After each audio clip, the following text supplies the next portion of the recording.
আসসালামু আলাইকুম। আমি নব মুসলিম আব্দুল্লাহ। আজকে আপনাদের সামনে শেয়ার করব আমার জীবনে ঘটে যাওয়া কিছু কাহিনী। যদি সময় নিয়ে ভিডিওটা দেখেন, কথাগুলো শুনেন, অনেক মজা পাবেন। মানুষের কথার মাধ্যমে মানুষের অন্তরে পৌঁছা যায়। আমি এখন পর্যন্ত পৌঁছতে পারি নাই, কিন্তু চেষ্টায় আছি। আমি একদিন আফসোসের কারণ হব ইনশাল্লাহ।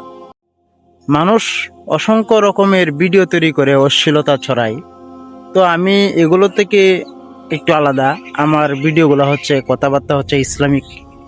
তো আমি সবসময় আল্লাহ এবং আল্লাহ রসুলের সুন্নত তরিকায় চলার চেষ্টা করি। আপনারাও চলবেন। আমি একসময় হিন্দু ধর্মে ছিলাম। আসলে মূলত হিন্দু কোনো ধর্ম না, এটার ধর্মের নাম হচ্ছে সনাতন ধর্ম। আর সনাতন ধর্ম ত্যাগ করে ইসলাম ধর্ম গ্রহণ করলাম। আর ইসলাম ধর্ম কেন গ্রহণ করলাম, সনাতন ধর্ম কেন ত্যাগ করলাম? বাবা মা, ভাই বোন, আত্মীয় স্বজন, পাড়ার প্রতিবেশী, বন্ধু বান্ধব সবাই হিন্দু ছিল। তো হঠাৎ করে আমি মুসলিম কেন হলাম? এটার তো অবশ্যই কারণ আছে। কারণ ছাড়া তো এই সিদ্ধান্ত আমি নিতে পারি নাই।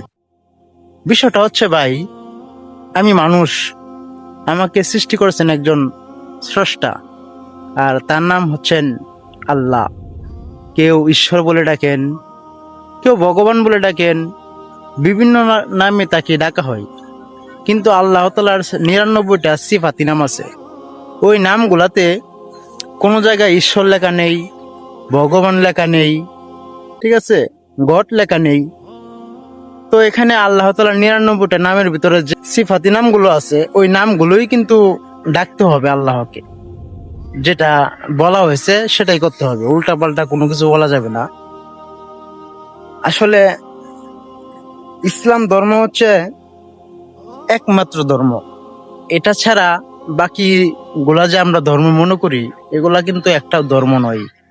এগুলা হচ্ছে সব মানুষের বানোয়াট কাহিনী। তো এগুলা মানুষ প্রচলিত ভাবে ব্যবহার করে আসছে।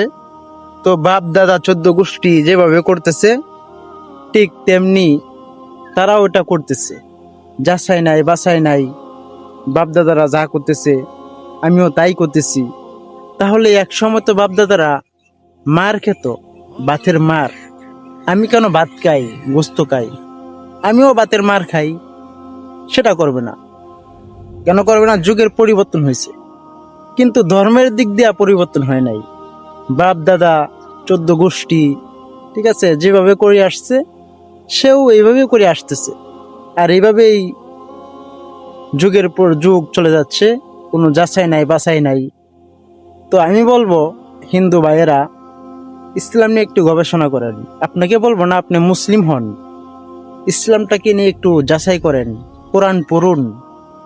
আপনারা তো বিভিন্ন ধর্মগ্রন্থ পড়েন, কিন্তু আমি বলবো কোরআন পড়ুন।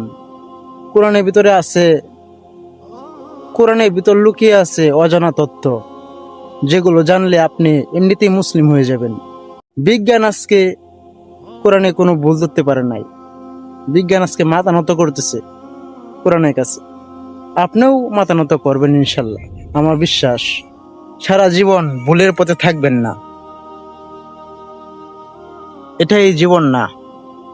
এরপরও একটা জীবন আছে, যেটা শুরু আছে শেষ নাই। তো আমার ভিডিওগুলো আপনারা দেখবেন ইনশাল্লাহ। আমি এখানে নতুন নতুন আপডেট বলার চেষ্টা করবো ইনশাল্লাহ।